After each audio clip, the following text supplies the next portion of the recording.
Hello everybody, my name is Tomasz Nowacki. I'm a founder of Unilogo Robotics and co-founder of U2 Robotics Group.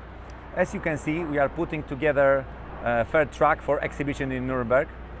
Here behind me you see filling part of the Acopos track line, flexible line for multiple formats that we will be showing there. We will be showing full lines with tray packing, with unscrambler, filler, capper. It's gonna be really full functioning system, very interesting to see. We will show you also Acopos 6D flying platforms that are very cool, and I think that everybody will be amazed by what this technology can bring to the industry. Besides of that, we will show you our new system for customers, so for you, that will help you to print your 3D parts from the machines, because you will have access to all the library of the 3D printed parts and 3D printed format parts for the machine.